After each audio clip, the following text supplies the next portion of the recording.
Pronto, começamos a gravação. Então, eu falei que eu ia apresentar uma apresentação bem geral, bem rápida, que é a seguinte: a gente viu que esse texto ele é um excerto do Tipos e um excerto de um capítulo muito longo e significativo do Tipos, né? Então, a gente no livro, nesse livro Aspectos do Feminino, ele está retirado, ele está meio que isolado, mas é importante a gente saber desse contexto dele, né?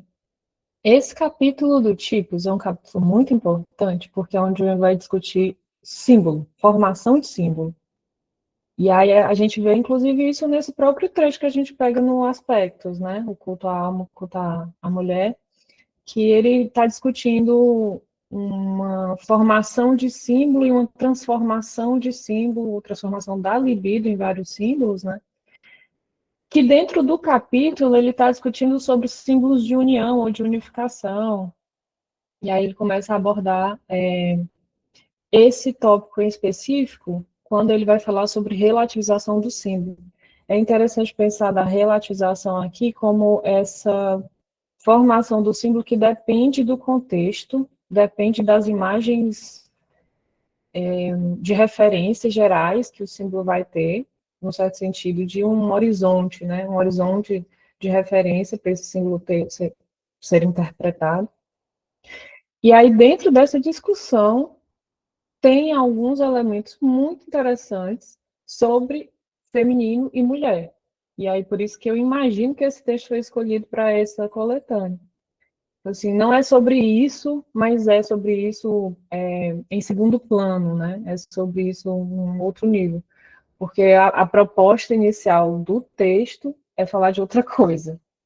Mas serve bastante para a gente observar algumas coisas que eu, particularmente, acho legal saber de origem, né, de referência bibliográfica, a discussão que a gente vê em outros lugares na obra do Jung e também em muitas discussões assim abertas de aulas, de pessoas falando sobre como o Jung fala da, da desvalorização do feminino no cristianismo. Aqui ele faz uma discussão que a gente começa a ver também essa de onde dá para a gente tirar, né? Ele faz um trabalho mais aprofundado naquele interpretação do dogma da Trindade, né? Mas aqui ele já tem uns pontos, porque aqui esse texto é de 21. Então você vê que aqui ele já está falando de coisas que depois ele vai desenvolver melhor, né? E, e aí, assim, esse é um contexto mais geral para a gente não se perder tanto nele, já que o objetivo do grupo é outro, né? A gente, né, tem que entender mais ou menos qual é o lugar aí de onde esse texto está saindo, mas o nosso objetivo é falar sobre o que esse texto traz de relação com a discussão sobre feminino e sobre mulheres. Deu para ver que a discussão do prefácio foi uma discussão bastante interessante. O Boechat conseguiu captar ali reconhecer a discussão que esse texto traz em comparação com os outros do volume Aspectos do Feminino, né? Quando ele fala sobre a discussão ali ser mais no nível do princípio feminino, né? De um nível muito mais abstrato para se falar de feminino. Aí depois ele até comenta que nos textos seguintes é que o Jung vai abordar a mulher concreta, né? Porque nesse aqui não é sobre isso. E aí, uma coisa que eu achei bem marcada é o quanto ele fala de feminino a partir dessa psicologia masculina. É o feminino para o masculino, é o feminino para o homem. Aí ele usa, inclusive, um exemplo, que é o Hermas, né?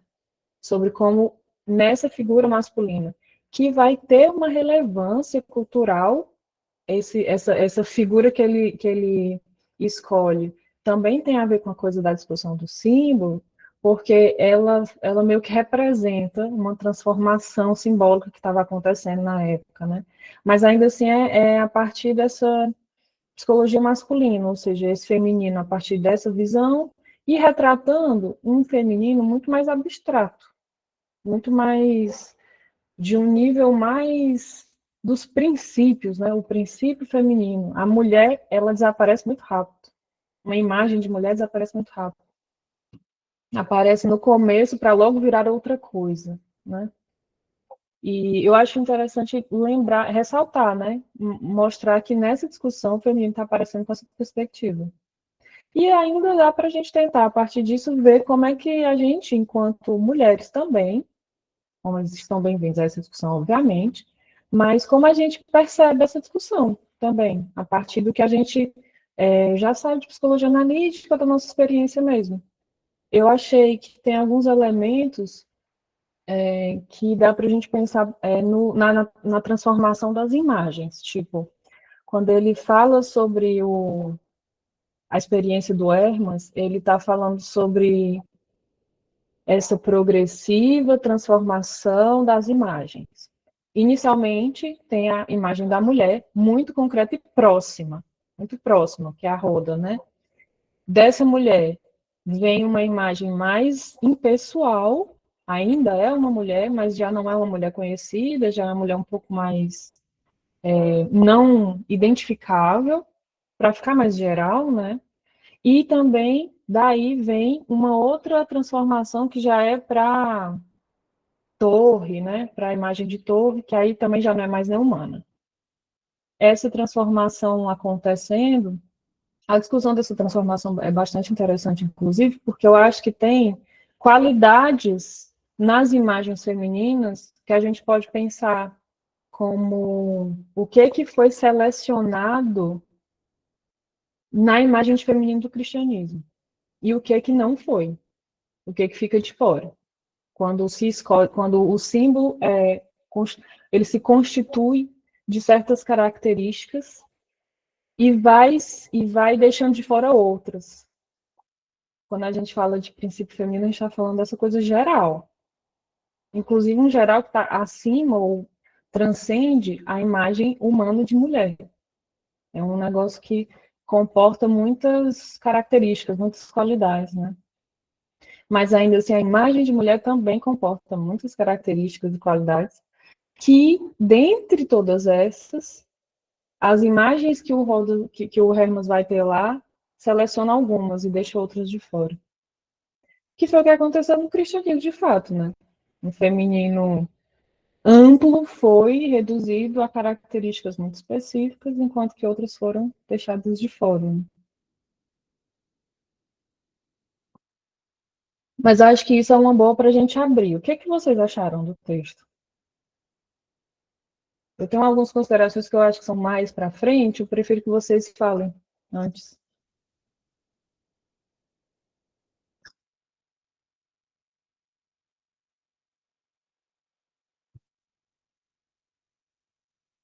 Pode falar, Rose. Eu lembrei muito de você, Rose, inclusive.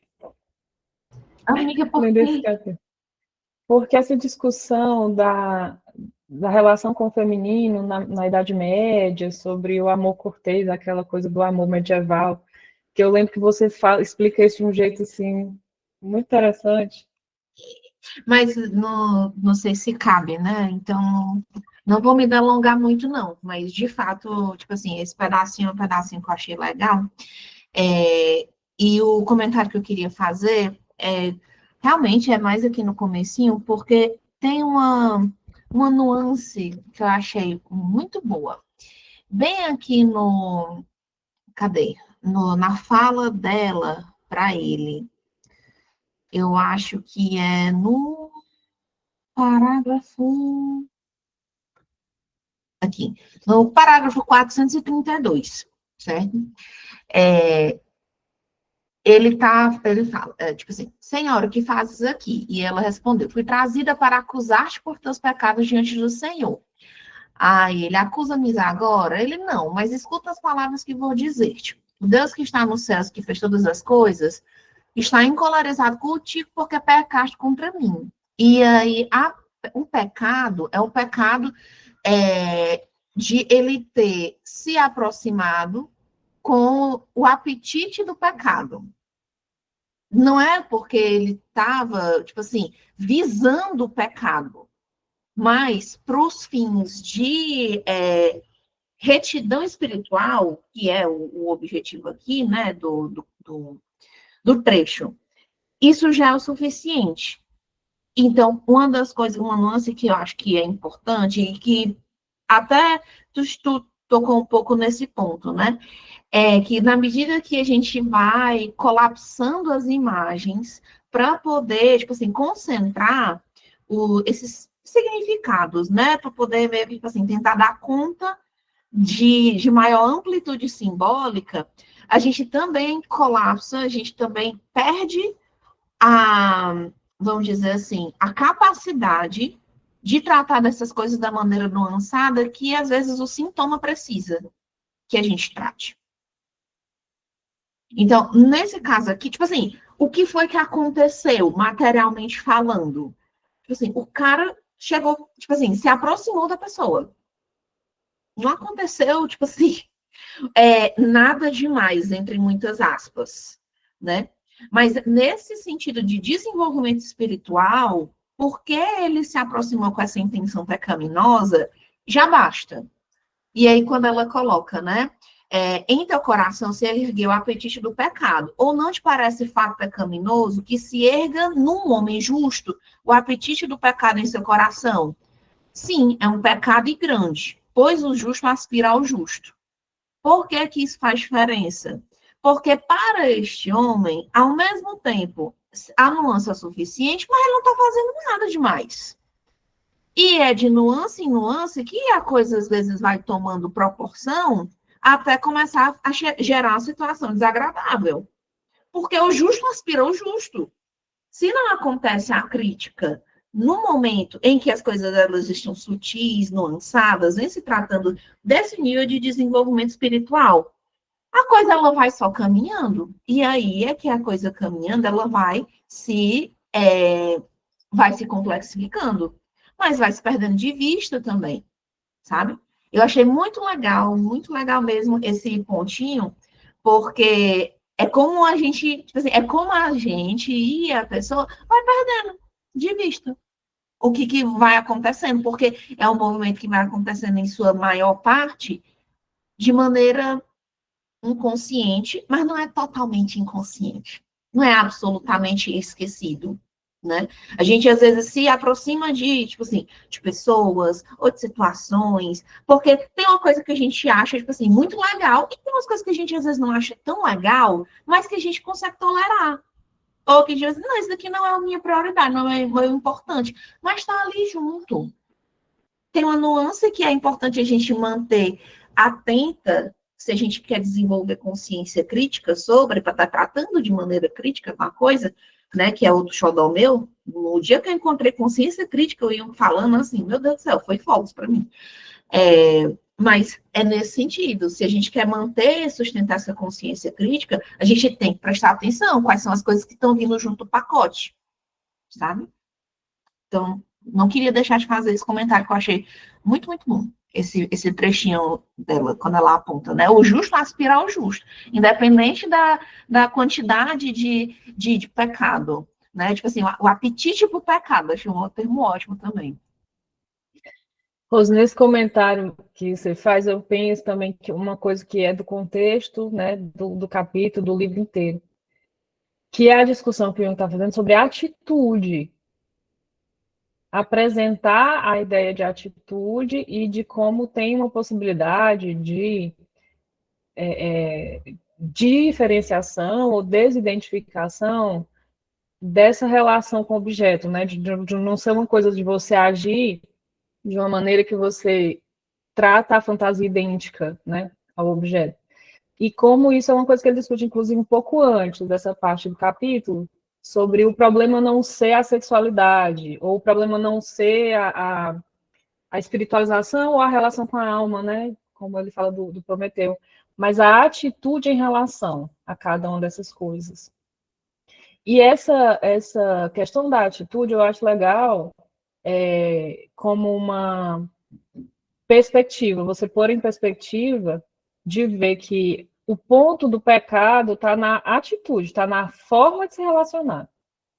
O pecado não está no desejo erótico, o pecado está em se identificar com esse desejo e não se entender como um agente, né, como um indivíduo capaz de olhar para isso e fazer algo diferente do que aquele desejo está pedindo. Com certeza. Total.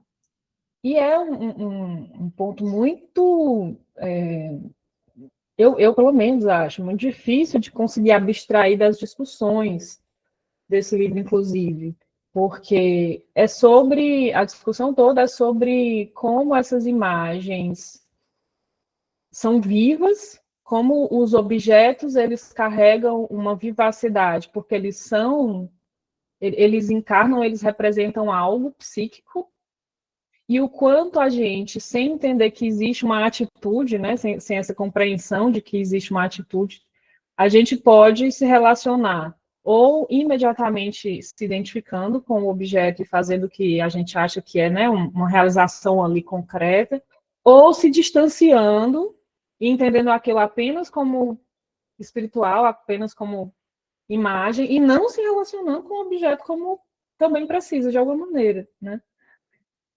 E no final das contas é sobre esse processo, né? O que ele fala sobre esse desenvolvimento espiritual e esse desenvolvimento da consciência também, que ele está abordando no livro, nesse livro, que ele está abordando no símbolo da transformação, mas que ao mesmo tempo, para a gente chegar nisso, é uma discussão da transformação, dos símbolos, enfim, né? Mas bem observado, Larini. Eu ia botar só um detalhe no que você acabou de comentar, porque logo em seguida que ele fala isso dessa separação, né, do objeto, de tipo, teria sido mais cômodo se não tivesse desejo nenhum, mas no final das contas tá sobre esse ponto da ação, né, se vai agir sobre esse desejo ou se não vai.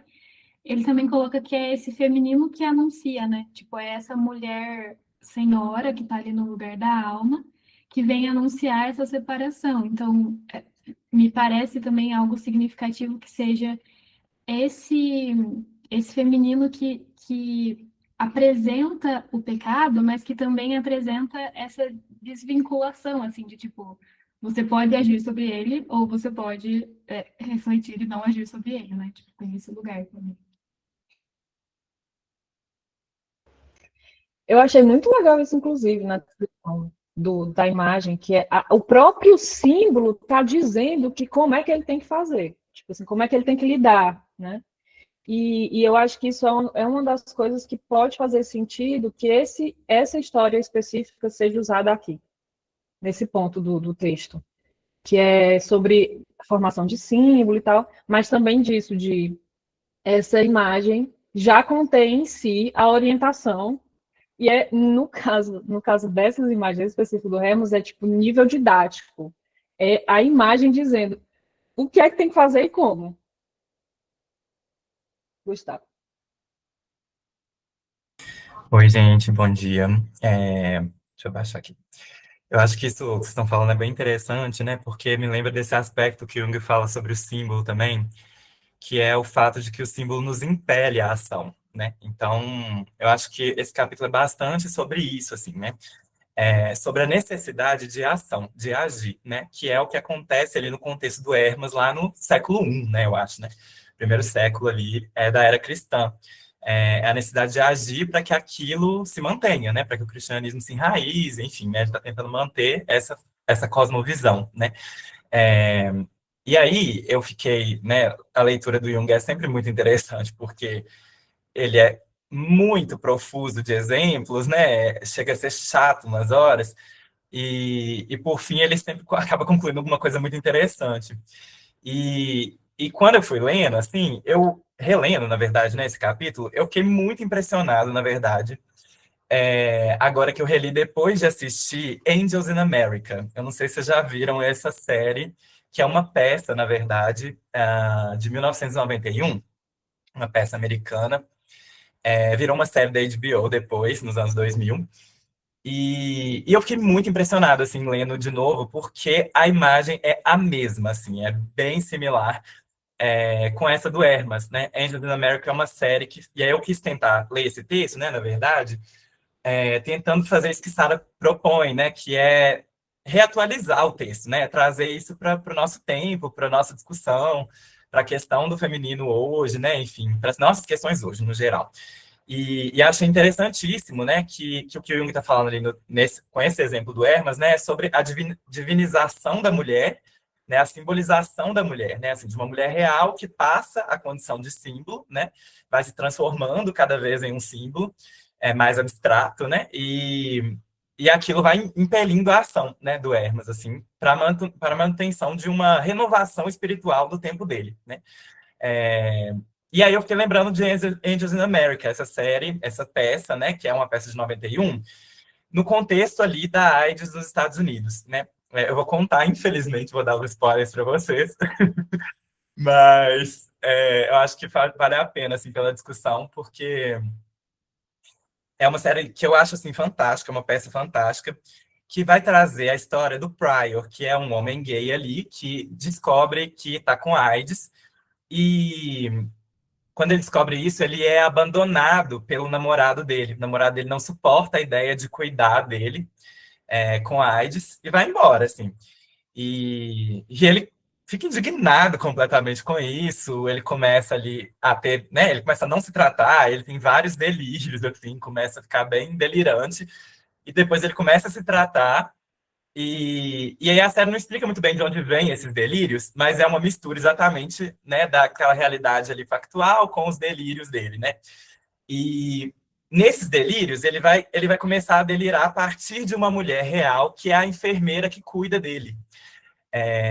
Essa enfermeira, né, eu acho que isso é bem interessante porque traz exatamente o tema do cuidado como aspecto do feminino aí, né? Que não está presente nesse homem, né? Que vai embora, que abandona ele. E essa enfermeira começa a cuidar dele e ele começa a delirar, a ter imagens com essa enfermeira na imagem de um anjo. Essa imagem, a enfermeira aparece para ele como um anjo que vem, destrói o apartamento dele. Assim, cada aparição é muito trágica, muito forte.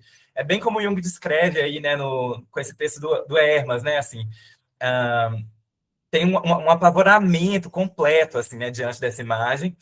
E aí, né, ele vai conversando com essa imagem, esse anjo, né, na forma dessa mulher, vai dizer para ele, assim, que, na verdade, ele tem uma missão, né, a fazer ali. Que ela está vindo comunicar com ele porque ele precisa entender que o mundo está corrompido pelo pecado, Deus abandonou o mundo, né, nessa era, né, nossa, e o Pryor ele deve ser o mensageiro de uma nova era, né? Que é uma imagem bastante potente sobre a função que a luta LGBT vai assumir naquele momento histórico, né? É como se a indignação do Pryor, né, de ter sido abandonado, destinasse agora ele a ter que pregar sobre a AIDS, sobre o cuidado, né, para o resto do mundo, assim. Que é o que a gente descobre no final da peça, né? Assim, que a peça, na verdade, é a conclusão dessa missão do Pryor, né? Assim, ele faz um monólogo no final falando diretamente pro espectador, assim. Então, na verdade, aquela obra toda, né, é o impulso à ação que leva à renovação dessa atitude de cuidado como uma necessidade da época ali da AIDS, né? De extrema falta de cuidado, de negligência, de abandono completo, né? Então, assim, é uma imagem bem interessante que eu acho que casou completamente com o que o Jung traz ali, né? E aí eu fiquei pensando exatamente nesse impulso à ação, né, da imagem a partir do feminino, que eu acho que é resgatar uma potência bem interessante das imagens femininas, né? Assim, que são sempre muito estáticas, né? Muito vistas como receptivas, né? Acho interessante que ele coloque essa simbolização a partir dessas imagens do feminino que obrigam, né, esses homens a irem para frente, assim.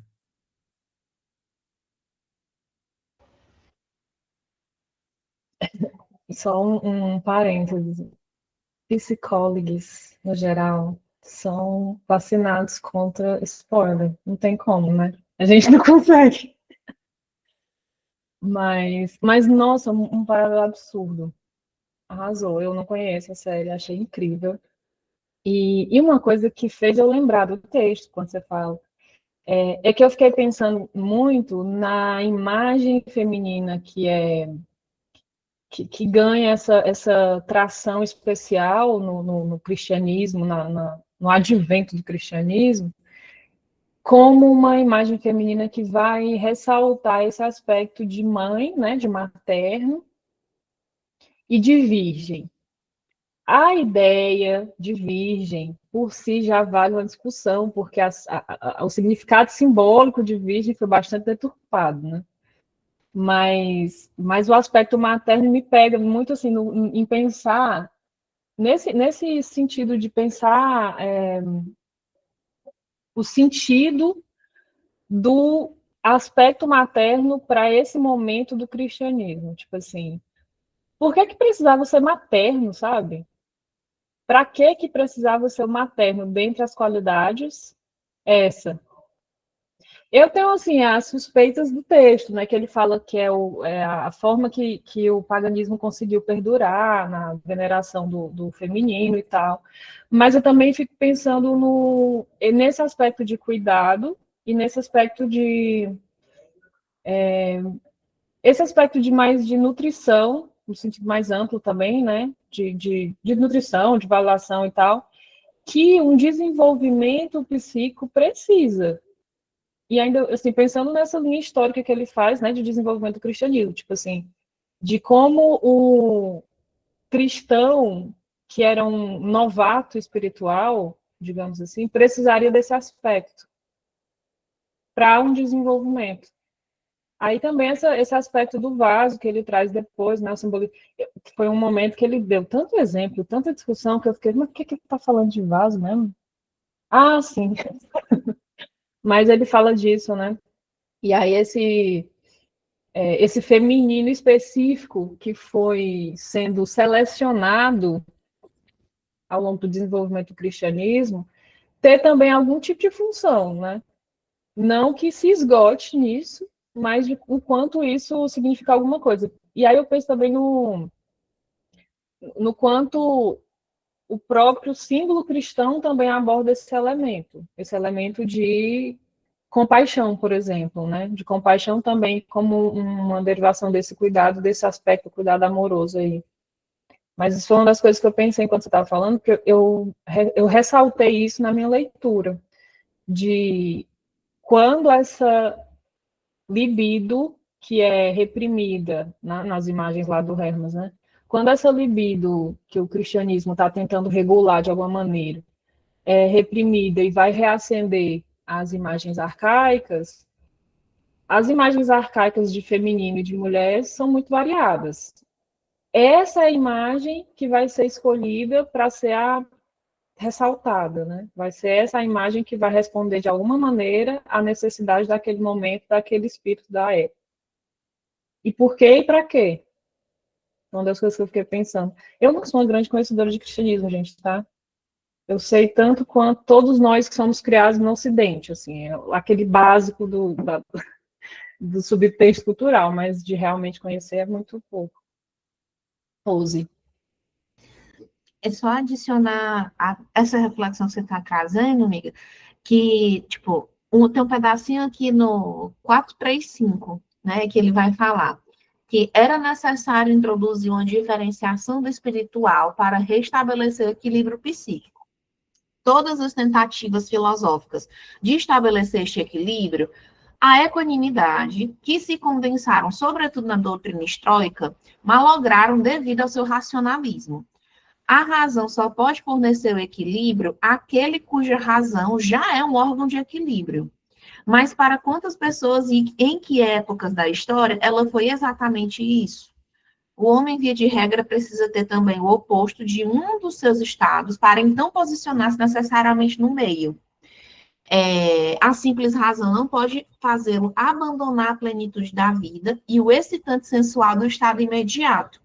Então, quando você estava se colocando, né, tipo assim, sobre por que meio que, tipo assim, selecionar, ou por que foi acontecendo mais ou menos nesse sentido, né, de maternidade. Por exemplo, a resposta que me ocorre, ela vai muito no sentido de, meio que, tipo assim, para tentar, pelo qual opositório complementar, por assim dizer, constelar o que é esse fenômeno nascente. É preciso que seja uma mãe, é preciso que tenha essa ênfase nessa nutrição, nesse cuidado, porque é algo que está nascendo. E, tipo, por estar nascendo, existe um pouco ainda dessa assimetria e essa necessidade de desenvolvimento mesmo. Não, Mas, e ao essa mesmo tempo, mãe, a nutrição, ela é uma nutrição de, tipo assim, direcionar, de apontar, não é tipo assim, faça o que você quiser.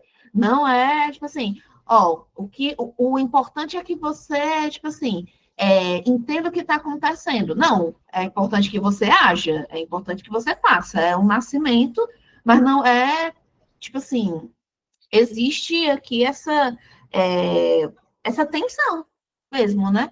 Para a gente prestar atenção, sabe?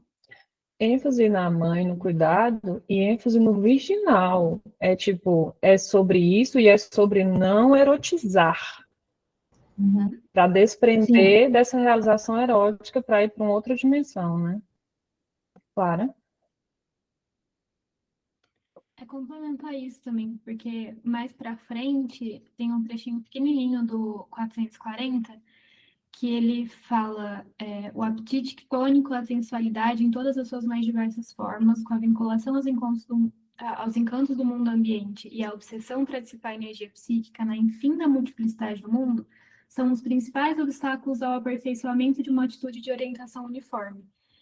E é meio que isso, né? Quando a gente está falando da sensualidade, da fertilidade, da multiplicidade, fica difícil criar essa cisão para uniformizar algo que faça sentido, né? Então, talvez por isso também a escolha da mãe, da virgem, desse outro lugar, né?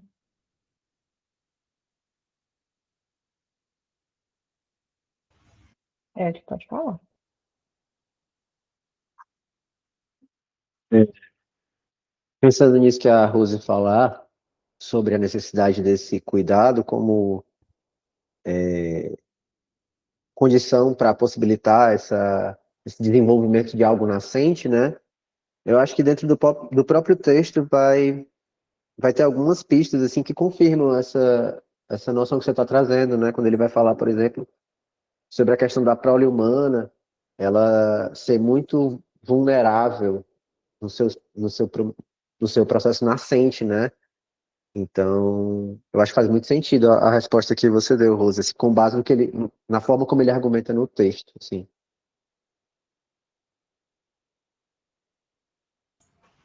Complementando também, né? Acho que tem aí também um aspecto, né, que é sobre uma parte que ele fala, agora eu não vou conseguir localizar exatamente, mas que ele fala sobre não cair no animalismo, né? Assim, que parece que esse era o risco ali, né, desse momento. E ele até usa a sexualidade como sinônimo de animalismo nesse momento, mas num outro momento mais cedo, no tipos, né? Não nesse trecho específico que entrou no aspecto do feminino, né? Ele fala dessa questão do animalismo e do barbarismo, né, como características do europeu, assim, né, acho isso bem interessante, né, porque ele vai trazer essa coisa da posição bárbara como uma característica do europeu, assim, que fez essa cisão, né, que está desvinculado dos princípios que ele vai estar falando lá antes, né, do Tao, por exemplo, né, ele vai trazer Rita e Brahma, assim, outros princípios orientais, em cujas civilizações não houve essa necessidade, portanto, né, desse tipo de imagem compensatória. Mas na nossa, sim, né, no Ocidente, sim, né, na romanização, sim, exatamente porque esse tipo de elemento foi dissociado, né? Então, acho que essa imagem, né, assim, exatamente que espiritualiza, né, ela tira um pouco dessa dimensão do animalismo que ele vai descrever como uma cessão aos instintos irrefletida, né, assim, que eu acho que é o exemplo bem do Hermas, assim, né, logo que começa, né, a querer vir um tipo de instinto sexual ali, já vem uma imagem espiritual que, opa, peraí, por aqui não, né, assim, isso aqui tá longe do seu objetivo, né, como tarefa social, assim. Então, entendo que está muito ligado com essa tarefa social, né, e o risco aí dissociativo que a gente tinha nesse momento da história, né. Uhum. Nossa, bem lembrado, inclusive, esse reposicionamento que a gente precisa fazer cultural, né? De que cultura ele está falando, porque uma coisa que eu pensei nisso também na leitura foi, bom, ele está falando dessa necessidade cultural desta cultura, deste povo que precisava fazer isso desse jeito. Outros outros horizontes culturais são outros símbolos, outras realizações, inclusive outros equilíbrios necessários. Olha, E isso é até uma questão que a gente estava discutindo no Centelha, que existe uma acusação que pesa sobre Jung de racismo, né, quando ele vai tratar do que ele chama de povos primitivos, e essa escolha de palavra ela é péssima mesmo do ponto de vista anacrônico, né? Se a gente olha para agora. Mas quando você vai olhar a argumentação dele e o que ele está tentando apontar, né? É uma coisa que até o Davi comenta muito, assim, que o que ele chama de primitivo é talvez aquilo que é mais valioso na gente e que ainda nos constitui, né? Enfim, isso é um detalhe. O outro detalhe é quando você percebe, e às vezes isso passa despercebido pelos críticos assim mais descuidados de Jung, é que todo esse trabalho que ele está fazendo é justamente, de um lado, destacando a psicologia ocidental, né, de extração europeia, e aí ele percebe, ele esbarra no, na questão do conhecimento e da relatividade do conhecimento também, né, que no Tipos ele vai colocar isso de forma extremamente contundente. Esse livro tem esse aspecto, né, de mostrar de que o conhecimento ele não deixa de ter um viés, né, ele demonstra, e aí ele vai demonstrar isso, essa densidade de exemplos, né, para demonstrar assim como existe na consolidação de certas atitudes produz um tipo de conhecimento específico, né? E aí ele está falando da psicologia do homem ocidental, e aí depois ele vai se endereçar para pensar aquilo que é de mais fundamental, que vai se desenvolver de outra forma, em outras culturas, em outros tempos, né? Que é o que você estava falando, né, Sara? Então, tem esse grande mérito do Jung de colocar a gente diante do nosso espelho, né? E ver os limites do nosso conhecimento, ver como é que a gente. E aí, acho que foi o Gustavo que falou sobre essa questão do bárbaro, né? A psicologia do bárbaro. Isso vem dos europeus justamente, eles projetam sobre aqueles outros povos a coisa do bárbaro, que é o que eles são, né? E a gente vai observar isso justamente no embate com os povos árabes, né? Se você comparar historicamente, os povos árabes estavam muito mais avançados em termos de conhecimento, de práticas científicas, do que os europeus, e eram tomados por estes como bárbaros, né? Então, o europeu, ele projeta essa sombra própria sobre o outro, né? Tem essa dinâmica, assim. Então, aquilo que a gente falava no primeiro encontro, né? A letra, ela tem realmente um sabor esquisito, né? Mas o espírito, ele demole isso, assim. Nas conferências de Tavistock, por exemplo, né? Que ele vai falar, assim, que ele fala, não sei o que, um negrinho, né? E quando você vai entender o que ele está falando, ele está falando para aqueles ingleses, um dos maiores impérios do mundo, né? Vocês não são diferentes do que vocês chamam de negrinho, né? A gente está falando isso, assim, a letra é esquisita, né? Tem um sabor esquisito, mas ele está justamente colocando aquela galera ali de frente para o racismo deles e dizendo: vocês não têm por que serem racistas, né? Vocês são iguais a essas pessoas. Nós somos iguais a essas pessoas. Assim, né? Naquilo que é primitivo, né? Nós temos a mesma raiz.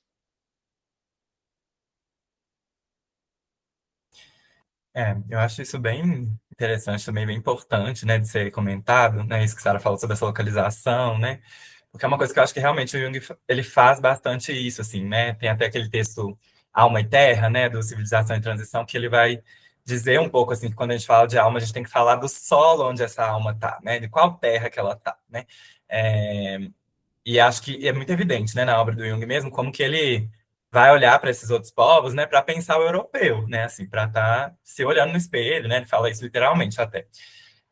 E aí eu concordo, né, também que tem muito anacronismo nessa leitura, né, do primitivismo e tal,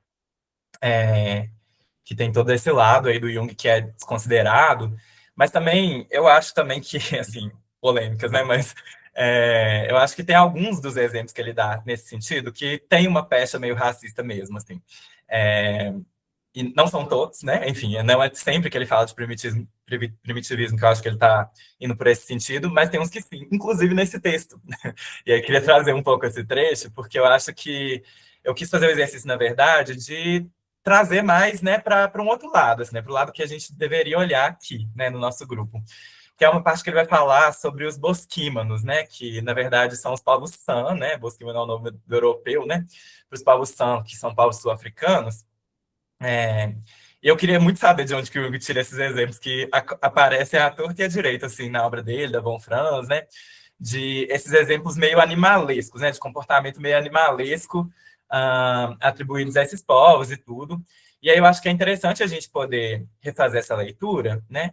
Aí longe de ficar, né? Botando na conta do Jung e tudo, mas é interessante a gente refazer essas leituras pensando no que ele poderia ter pensado, inclusive no contexto desse texto, né? Onde ele está falando do culto à mulher, do feminino, da divinização da mulher, das consequências que isso trouxe, né, para a sociedade. E aí ele vai dar esse exemplo, que é de um cara, né, que eu queria até pegar o trecho, porque ele fala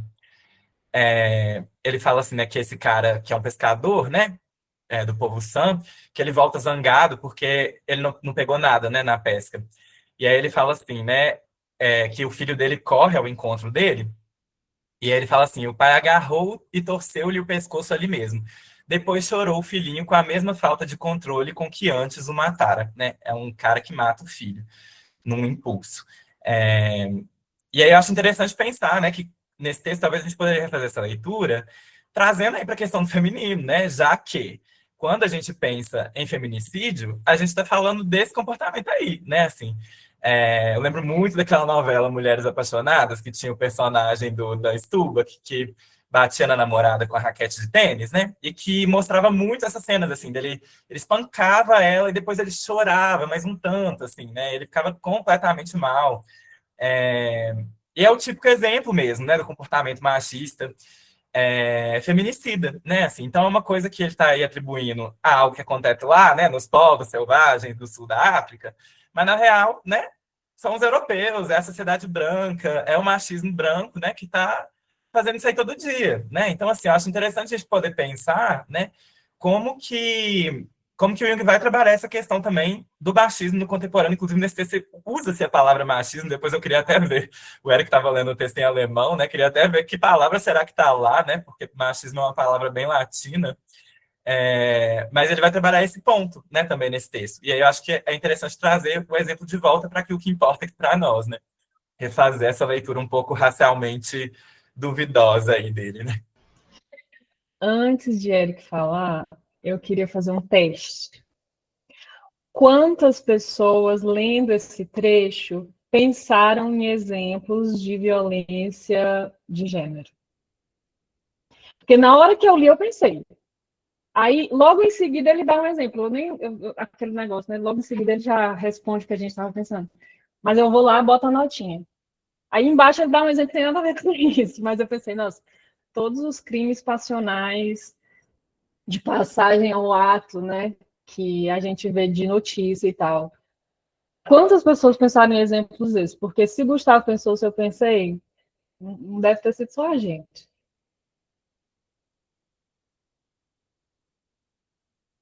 Ok, pode falar agora. Tava esperando você concluir, claro. Eu vou ter que confessar que, por exemplo, não pensei, sinceramente, mas tava na cara, né? Enfim, cara. Eu ia deixar essa coisa das traduções mais para o final, né? Porque não é exatamente o foco do texto, mas eu acho que já cabe, né? É, essa coisa da psicologia machista foi uma inserção da tradução. Ele está falando de psicologia masculina, né? A palavra que ele usa, eu não vou saber pronunciar, mas é a palavra para masculino. Tá errado, né? Outra coisa nesse trecho que não atrapalha propriamente a compreensão, mas, por exemplo, faz a gente ter um tipo de conduta afetada com o texto do Jung, por exemplo, aquele eterno amor de macaco, isso não está no trecho original. De jeito nenhum, essa expressão não sei nem de onde é que ela foi tirada. O que ele usa é um termo que é uma expressão longa que você fala, aquele terno e afetuoso amor, né? Típico dos primitivos, isso ele fala. Mas esse negócio de amor de macaco não está no texto original, viu? Eu risquei aqui no meu, tá arriscado. É afetuoso. E achei muito, muito interessante, Gustavo. Quando você começou a falar, eu falava, meu Deus, onde é que ele vai chegar? E essa volta que você fez foi extremamente necessária, né? Assim, a gente precisa olhar para isso mesmo, assim, para esse tipo de falta de mediação que existe no mundo masculino perante os próprios impulsos, né? Isso é até valorizado socialmente, né? Assim, uma mulher assertiva, ela é agressiva, né? Um homem que é escroto, assim, compõe todos os critérios, tem personalidade, né? Então, assim, socialmente existe tanto uma tolerância quanto, às vezes, até um incentivo à atitude violenta masculina. E qualquer mulher que desvie minimamente disso, né, é tomada como agressiva, né? Eu tenho exemplos assim que são absurdos. Eu toco guitarra, gosto de tocar guitarra, e eu sigo algumas guitarristas mulheres, né? E aí você vai ver comentários nos vídeos delas tocando assim, você devia sorrir mais. A mulher tá tocando, irmão, o que é que tem a ver? O que é que tem a ver, entendeu? Os caras falando, fazendo esse tipo de comentário, né? Assim, então, é muito doido que a gente tá falando de um texto do século I e tudo mais, e 2025 a gente ainda tá engatinhando nesse negócio todo.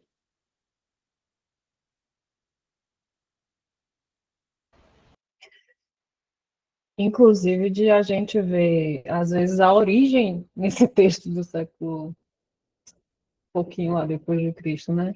Mas não só.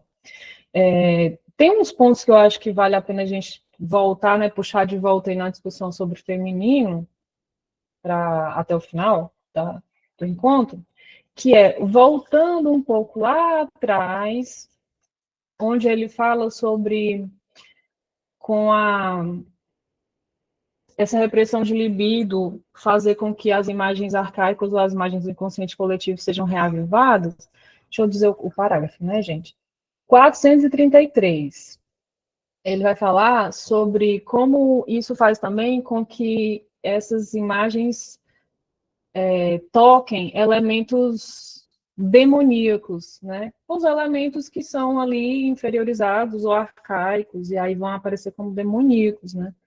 No meio do parágrafo, ele vai falar assim: o reconhecimento dessas forças como demoníacas não deve sua origem a uma repressão moral, mas antes a uma autorregulação do organismo psíquico, que, por esta virada, tenta proteger-se contra a perda de equilíbrio.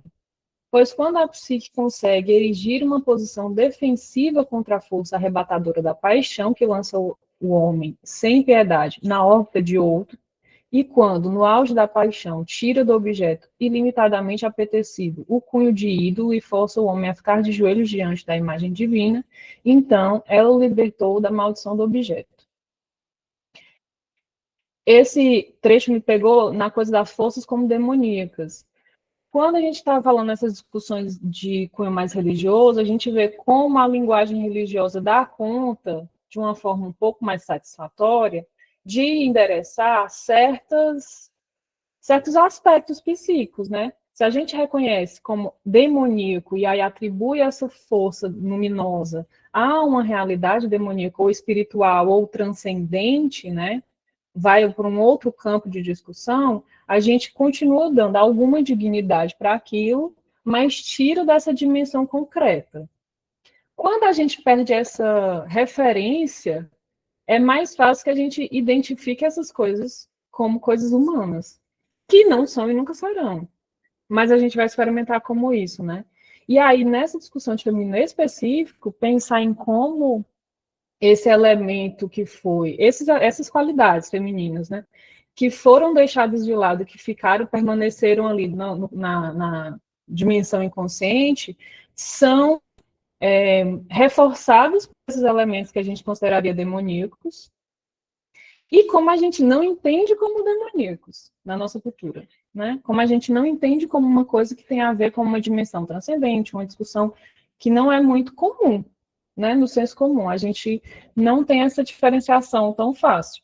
Mas esse casamento que o Jung discute bastante, né, sobre o feminino e o mal e tal, mas a gente pensar como a experiência que a gente tem disso é muito mais dificultada quando a gente não tem essa percepção dos elementos psíquicos envolvidos, ou que se trata de questões psíquicas, se trata de questões de uma dimensão de realidade psíquica, simbólica, transcendente, né? E eu achei interessante puxar isso, porque mais lá na frente no texto, ele vai trazer essa coisa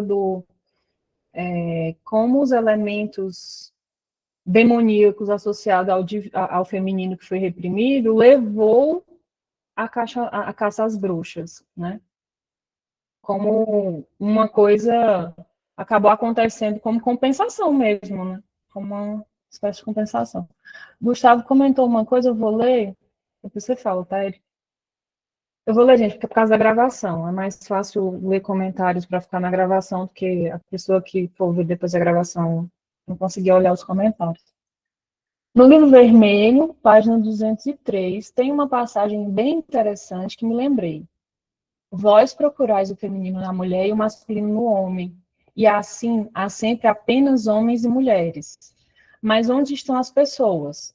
Tu, homem, não deves procurar o feminino na mulher, mas deves procurá-lo e reconhecê-lo em ti, pois tu o possuis desde o começo. Mas gosta de desempenhar o papel da masculinidade, porque isso flui pelo caminho desimpedido do tradicional.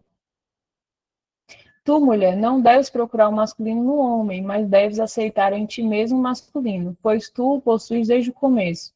Mas isto te diverte e é fácil fazer o papel de mulherzinha.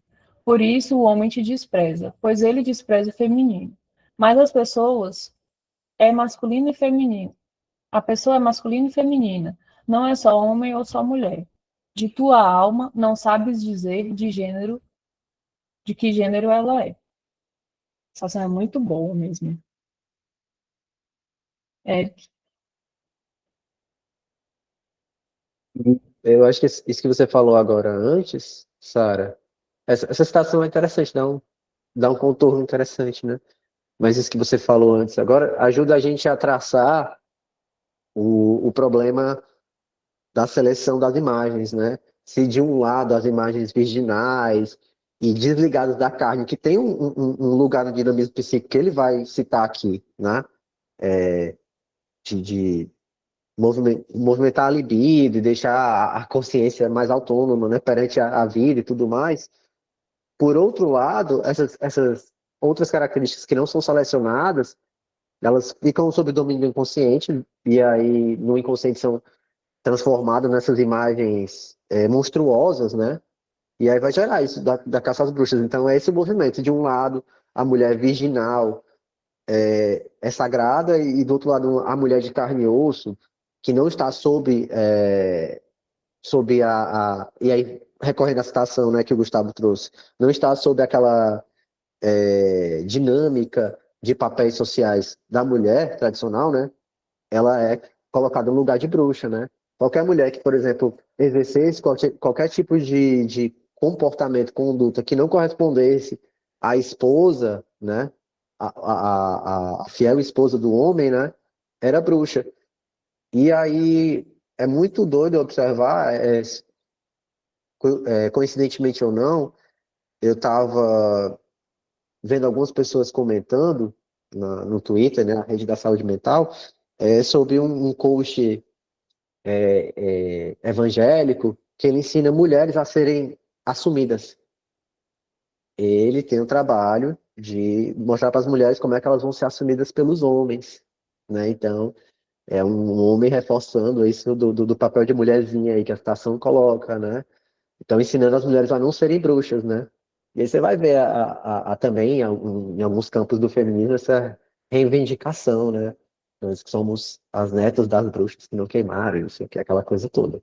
Então tem essa divisão tá aí, né? Demonstrado também nessa seleção que é feita.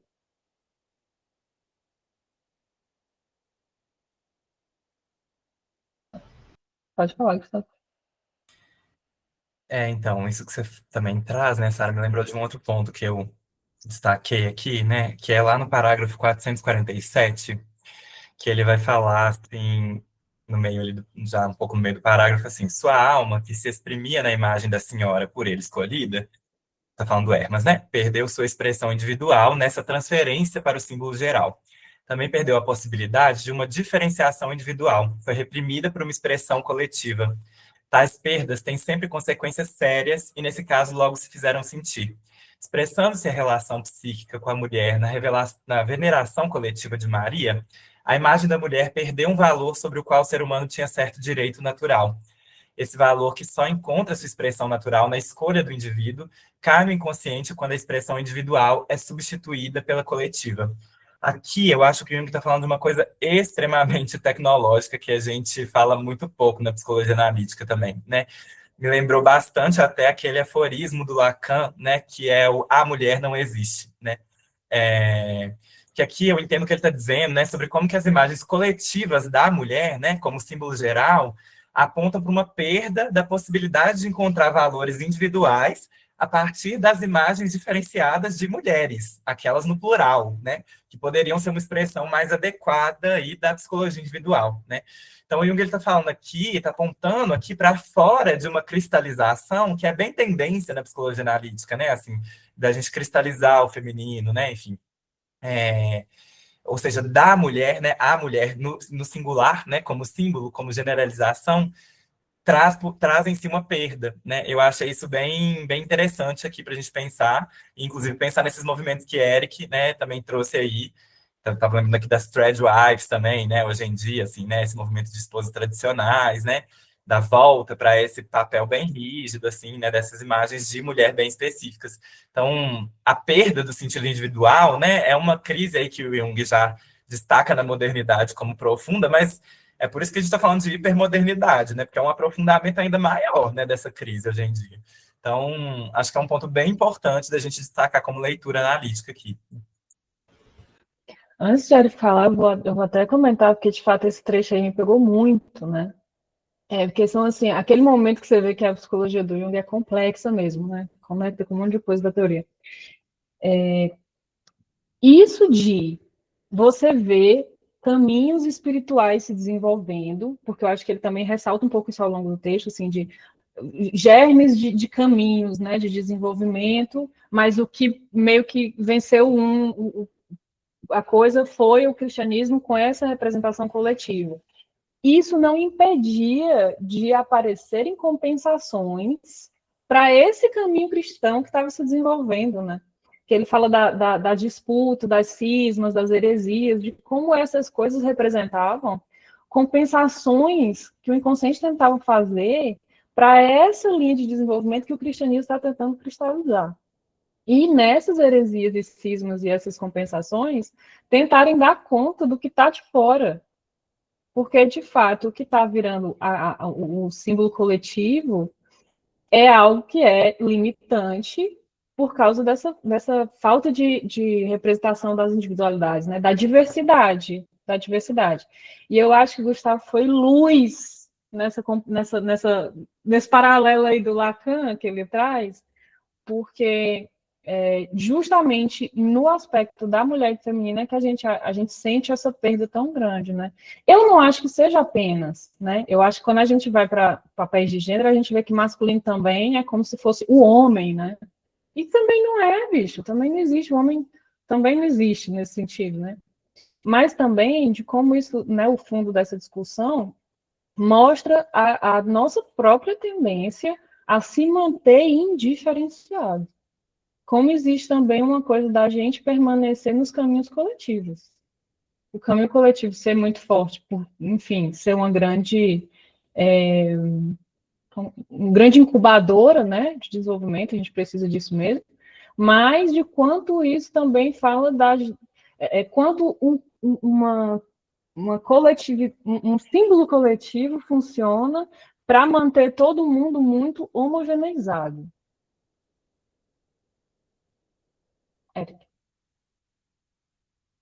Pois é, e pensando na questão energética disso, né?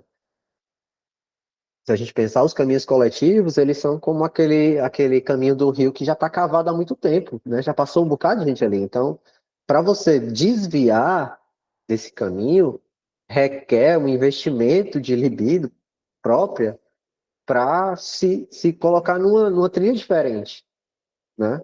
Então, para as pessoas seguirem outros papéis, representar outros papéis de gênero, elas têm que aferir essa dinâmica energética de outra forma, né? É mais fácil você seguir o caminho que já está ali, já está canalizado, né? E até falar isso, essa escolha de palavra é muito, muito interessante, porque e é usada em vários momentos no texto, né? Eu fico batendo muito na tradução, mas essa tradução canalizada parece interessante para pensar essa dinâmica energética que está também envolta aqui, né? E até bem complexo, né? Mas sintetizando, é isso, né? Em termos energéticos, você não gasta tanta energia porque você é levado pela corrente ali. Você não precisa se investir para seguir um caminho diferente, expressar o seu gênero de maneira diferente, né? E aí, isso que você fala, Sara, de também não há o homem, né? Se a gente pensar na masculinidade hoje, né? Como é uma neurose, assim, coletiva muito grande, porque tá todo mundo buscando agora tá colapsando, né, essa coisa toda. Mas os homens estão buscando se adequar a esse modelo, e esse modelo não serve para nada hoje em dia, assim, né? Se a gente for bem rigoroso. Ele ainda serve como uma expressão de status quo e tudo mais, e ainda, né, você consegue aferir os privilégios disso, mas assim, para os problemas que a gente enfrenta hoje, né, não serve, é um projeto falido esse negócio de masculinidade, assim. Esse barco tem que ser abandonado urgentemente. Ao mesmo tempo, a gente está falando justamente de um exemplo que o Jung está dando, de um indivíduo que tem uma tarefa social de transformar a cultura que ele está. Ele está falando do Hermas justamente nesse ponto, né? Ele fala, inclusive, isso, ele tem uma tarefa social com o momento histórico dele. E o quanto a gente, discutindo essas coisas de gênero hoje, né? Também estamos falando de algo sobre isso, sobre transformação cultural, que saindo dos caminhos, né, hegemônicos, os caminhos mais coletivos, é justamente de onde a gente tiraria uma transformação cultural. Eu vou ler aqui o comentário do Gustavo. Aliás, há um problema que está sempre na obra do Jung, mas a gente pesquisa bem pouco, como a academia mesmo, que é como Jung faz uma leitura psicológica da história.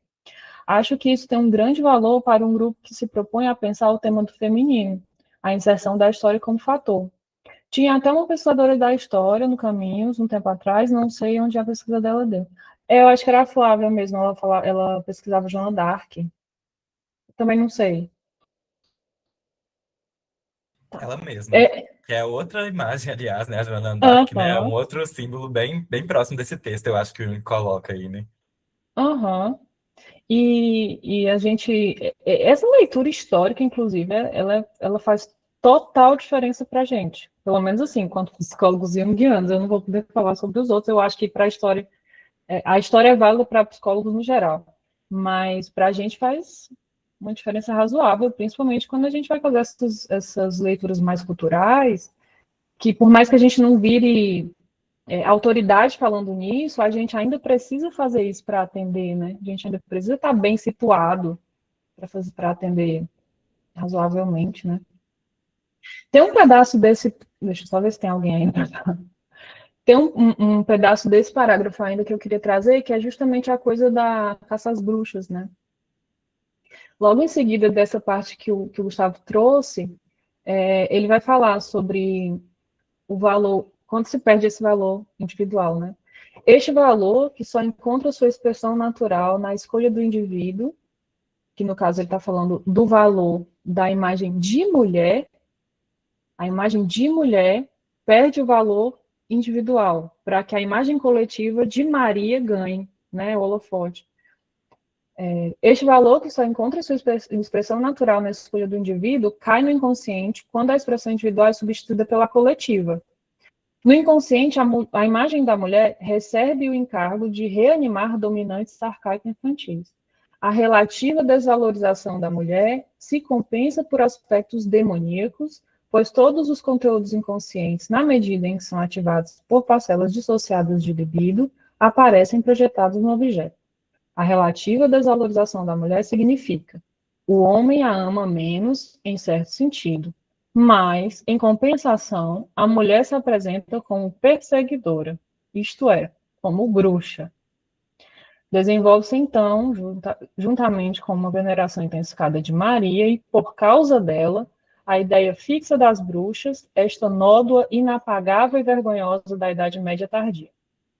mas esta não foi a única consequência.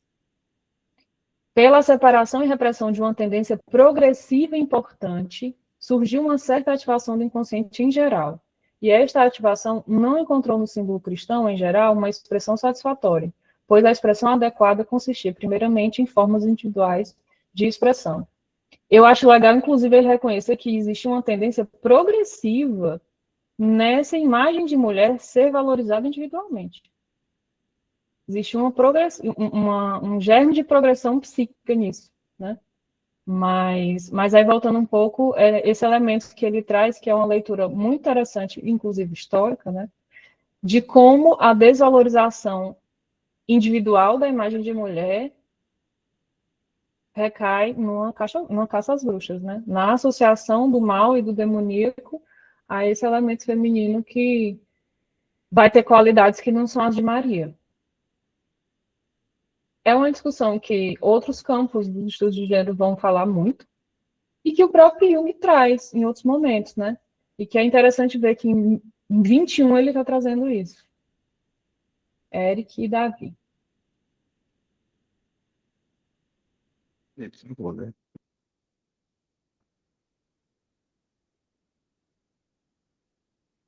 Vai, Davi, fala. Ah, tá. Não tinha entendido. Não, eu acho interessante essa discussão sobre os aspectos históricos e desse campo de disputa até que aparece no campo religioso, porque os textos que ficaram conhecidos como apócrifos, né, que foram descartados do cânone cristão, eles trazem um certos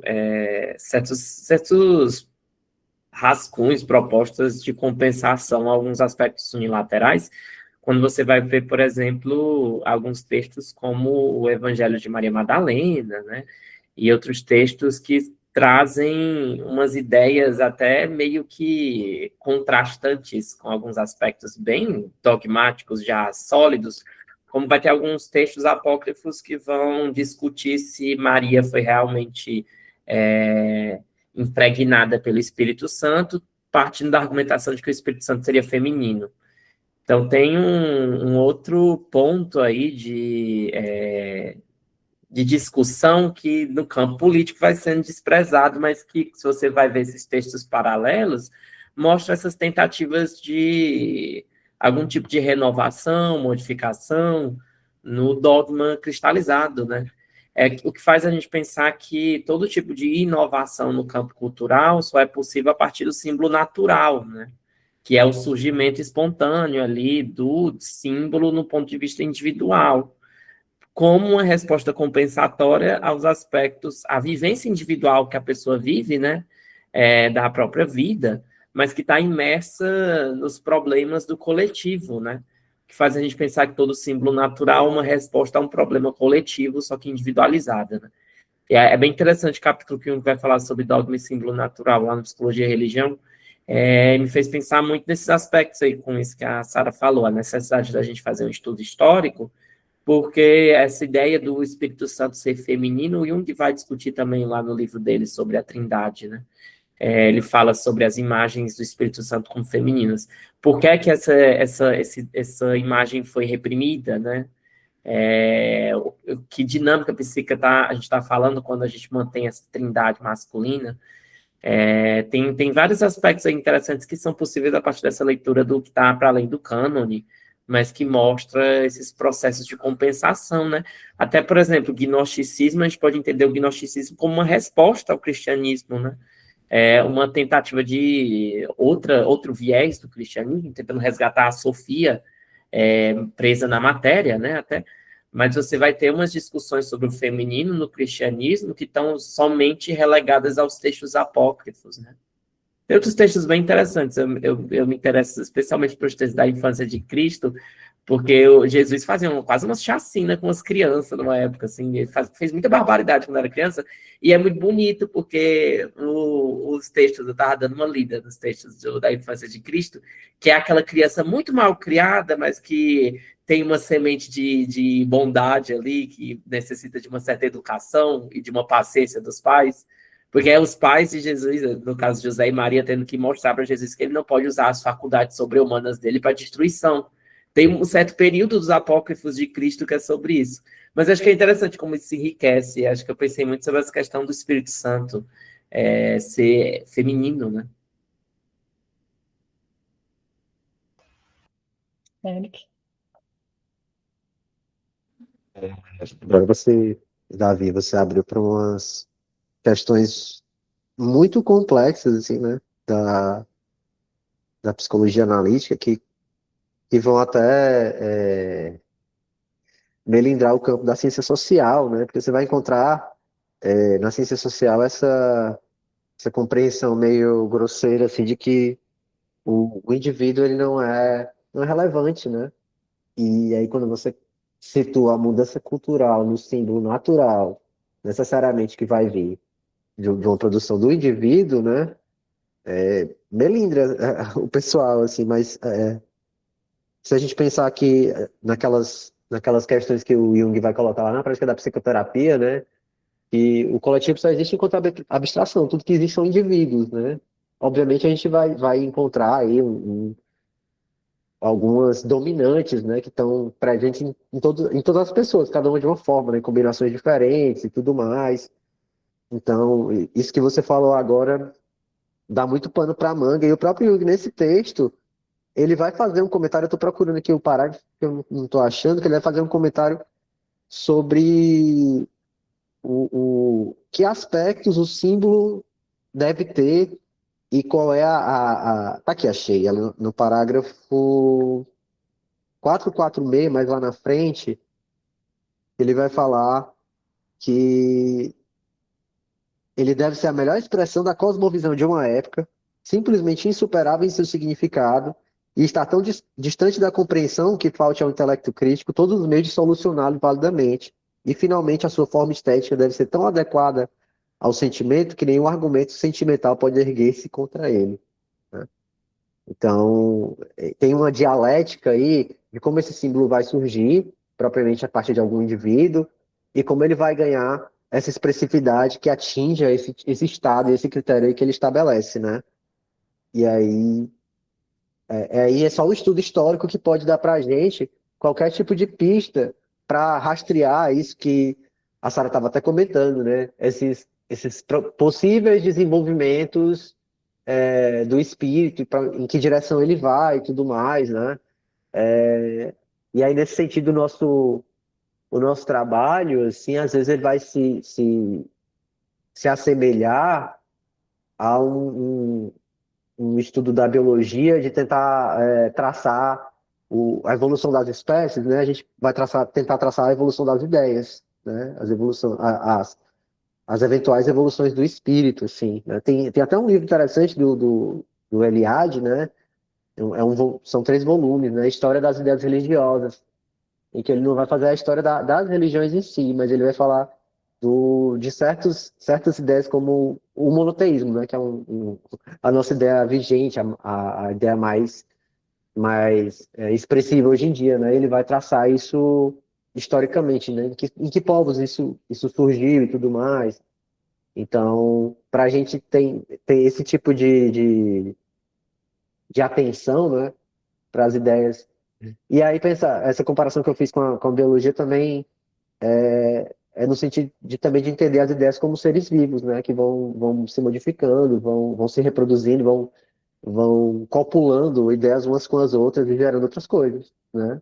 E aí você vai encontrar também algumas quimeras, né? Umas coisas meio horrorosas, assim, ideias monstruosas que vão se juntar com outras ideias monstruosas e produzir filhos horríveis, né? Assim, e a gente está num momento bem prenhe disso, assim, né? Cheio de ideias horríveis e quiméricas, assim, né? A gente estava comentando até outro dia sobre como, por exemplo, o Cristo das igrejas evangélicas é o próprio anticristo, né? A própria negação da doutrina crística, por exemplo, né? Seria justamente um desses espíritos monstruosos aí, dessas ideias que vão copulando entre si. Gustavo.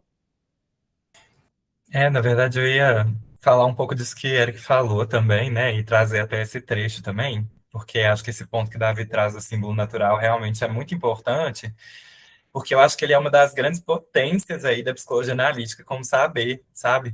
É, Eu fico pensando, né, fiquei pensando no texto como um todo, né? Como que é um texto que vai falar sobre a formação do símbolo, né? A partir do objeto real, né? Mas que vai se transformando, vai se magetificando, né? Fica lembrando muito da fala do Fernando Diniz, né? Assim, me mudei para o mundo das imagens, né? É, que é exatamente a descrição desse processo, né? Mas que é muito entendida também como uma coisa assim de uma interiorização, né? De uma esquizofrenização, né? E não como se fosse um impulso à ação, né? Já que o Fernando produziu milhares de obras, né? Fez muita coisa na vida. E eu queria trazer de volta esse ponto do impulso à ação, né? Porque é interessante que o Jung coloque isso condicionado a uma condição de culto, né? Vamos lembrar que o texto chama culto à mulher, culto à alma, né? Assim, a questão do culto à alma é fundamental aí para a psicologia analítica, né? Assim, a gente só vai conseguir fazer transformação social a partir de um culto à alma, né? Assim, a partir dessa atenção, né? A esse aspecto, ao surgimento desses símbolos naturais que surgem todos os dias, mas que nem todos vão emplacar, né? Porque eles precisam dessas condições que o Eric já leu ali, né? Assim, precisa ser suficientemente forte, precisa ser incompreensível, precisa ser sentimentalmente carregado, né? Assim, então isso vai surgir o tempo todo, mas isso não vai estar sendo dito, né? A gente ignora, a gente passa para lá, né? E aí isso vai se formando como dificuldade. Então, eu acho interessante pensar, né, na visão do Jung aí, de um processo de transformação social que funciona a partir do culto à alma, né? Assim, funciona a partir dessa atenção, desse culto, pensando aí culto como cultivo, né, também, né? Que eu acho que é a mesma raiz, né, na verdade. Então, é o cultivo da alma, né? Eu acho que isso é bem interessante a gente fazer. Isso a gente faz individualmente, né, nas nossas sessões, mas também coletivamente aí, né? Eu pensei muito que esse texto também casa bastante com uma certa psicologia de grupos, assim. Eu não sei se diria uma psicologia social, mas uma psicologia de certos grupos. Eu acho que dá para a gente pensar também sobre como esses símbolos vão surgindo nesse contexto de cultivo, né? Nossa, total, né? E assim, uma coisa que eu acho que dá pra gente puxar de volta essa coisa da discussão sobre feminino e mulher é como a gente observa esses símbolos naturais aparecendo, por exemplo, em pacientes. E qual o trabalho que a gente tem para que isso seja cultivado quando as nossas referências culturais externas ao espaço clínico, né, são hostis a isso. Porque eu atendendo mulheres, vejo, por exemplo, muitas imagens que são compensatórias, complementares dessas referências culturais, e que o desafio é a pessoa conseguir lidar com essas imagens de uma forma que elas continuem dizendo algo, transformando a vida dessas pessoas, por causa do quanto elas representam um desvio das referências culturais, um desvio desses caminhos coletivos, né? Eu estou falando a coisa mais genérica do mundo, mas se a gente for pensar nisso a nível mais geral mesmo que dessa discussão que a gente está falando, inclusive o grande nó, né? O grande nó que a gente tem de ver essa relação do que é como a cultura transforma o indivíduo transforma a cultura. Eu acho super difícil, inclusive, fazer esses estudos culturais da história, da sociologia, da antropologia, desprendendo da minha visão junguiana. Eu sou incapaz, eu não consigo. Eu vou nas aulas do pessoal da teorias críticas, eu fico assim, nossa, que falta faz um conceito tal aqui, né? Mas de como isso é um negócio realmente cíclico, meio que inseparável. Mas fico pensando nisso, viu, Gustavo? Como a gente tem justamente aí uma potência absurda da psicologia analítica. Érico, você quer falar? A fala do Gustavo, eu achei muito legal tua derivação a partir da ideia de culto, né? Mas é engraçado porque essa escolha, ela é meio imprópria para traduzir o título da sessão do capítulo e tudo mais. Essa palavra, eu até comentei no grupo, tá? Eu não vou saber pronunciar, minha gente, né? Mas o alemão ele junta duas palavras, né? Tá, eu coloquei no grupo. O nome do título é Frauendienst e Seelendienst, né? Essa palavra, o Dienst, que é o finalzinho, A melhor tradução para ela, nesse contexto aí, seria serviço, né? Servir, né? E aí, o Frauendienst, inclusive, ele escolheu, é isso que eu estava falando, eu fiz um comentário falando que, às vezes, a tradução, ela acaba enterrando algumas nuances do texto, né? Porque ele vai usar esse Frauendienst, que é um termo para falar de romances de cavalaria, e colocar ao lado dele esse conceito que ele formula do Silenciense, que é o serviço à alma. É um conceito dele quando ele olha para outros textos em que não tem esse subtexto de cavalaria, então não tem essa imagem da mulher que seria a mulher concreta, seria a alma mesmo propriamente, sem a mulher, né? E aí por isso ele escolhe o texto do Hermes, porque o texto do Hermes é justamente um símbolo de união, né, dessas duas coisas, em que essas duas coisas comparecem e é uma evidência da transformação da libido, né? A libido, a partir da relação dele com o seu tempo, é transformada e aí passa da imagem da mulher para a imagem da igreja e depois da imagem de uma torre, né? Que é uma imagem feminina ambígua, ele até comenta no texto, que é tomado como uma imagem feminina, mas é uma imagem fálica, né? Então, é legal, a tua colocação é ótima, assim, dentro do contexto da psicologia analítica, mas essa tradução que a Voz escolheu, ela enterra um pouquinho essas nuances aí, né? Então, a melhor tradução seria serviço à dama, né, ou à mulher, e serviço à alma, né? E aí, tem outras coisas, assim, de tradução, não tem nada muito problemático, gente, assim, vou aproveitar que a gente está no finalzinho, né, comentar isso. Só tem um erro mesmo de fato, assim, que eu encontrei, né, que é a primeira sentença do capítulo, do parágrafo 438, né, que fala assim, é de supor que Hermas desconhecesse o aspecto erótico da situação. E não é assim que a tradução correta seria, né? Uma tradução possível seria a interpretação erótica da situação estava provavelmente muito próxima de Hermas, né? Inclusive, isso é dito em um parágrafo anterior, assim, que ele estava ciente disso, né? E aí aqui é colocado o efeito, é dito de maneira contrária, né? Como se ele não tivesse ciente. E tem um parágrafo anterior que fala isso. Então tem essa contradição, né? E aí tem mais algumas coisas que eu posso comentar lá no grupo, para não tomar muito tempo aqui da fala, né? Mas propriamente errado é isso, tem esse erro, né? E aí outra coisa que eu acho importante também deixar registrado é a escolha de resolver o símbolo, né? Talvez a palavra melhor fosse dissolução, literalmente do alemão, seria dissolução. Aí eu acho que escolhe resolver aí como se fosse solução, né? Uma solução de um problema matemático, por exemplo, né? E coloca resolver o símbolo. Mas para o Jung, o termo que ele usa seria mais literalmente aproximado de dissolução. E aí isso ganha também outra nuance, né, no texto dele. Quase pensando a inserção dos conteúdos dentro de uma solução química, na verdade, né? Então aquele conteúdo ele é diluído juntamente a outros e reage de outras formas, né? Ele não é resolvido propriamente. Ele é diluído junto de outros conteúdos. Eu acho que são essas assim, talvez as retificações que seriam interessantes a gente fazer aí no texto. O resto são meros detalhes, assim. Gustavo? Não, acho que foi ótimo você ter falado isso. Que bom que você está disposto a fazer esse trabalho pela gente, né? Porque realmente acho que faz muita diferença. E apesar realmente, né, da questão do culto, né, trazer esse sentido, eu acho que você fala muito bem quando você diz que perde uma nuance. E é uma nuance que realmente aparece muito na psicologia analítica nos outros textos do Jung de forma geral, né? Que é a noção de serviço mesmo, né? Assim, de que, na verdade, o que a gente tem é que servir a alma, né? Isso é bem diferente mesmo, né?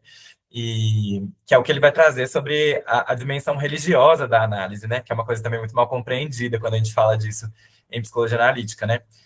Inclusive, tema para todo mundo xingar a gente quando se fala dessa dimensão religiosa da análise, porque a dimensão religiosa para o Jung aí tem a ver exatamente com esse servir aos deuses, né? Assim, com servir a alma, né? Então, acho que cabe muito mais mesmo essa nuance aqui, né? Agora, realmente, acho que não retifica exatamente a ideia que está aí, né? De que essa transformação social só é possível através desse serviço, né? Que só é possível através dessa ação, só é possível através desse cuidado, né? Aí.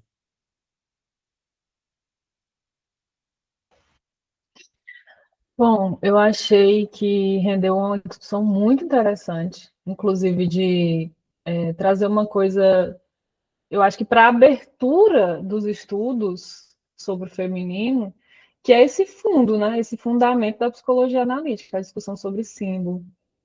E de fato, esse ponto que o Gustavo traz do culto e da coisa religiosa é um grande rolê para a gente, né? Conseguir lidar com isso com pessoas de fora da abordagem.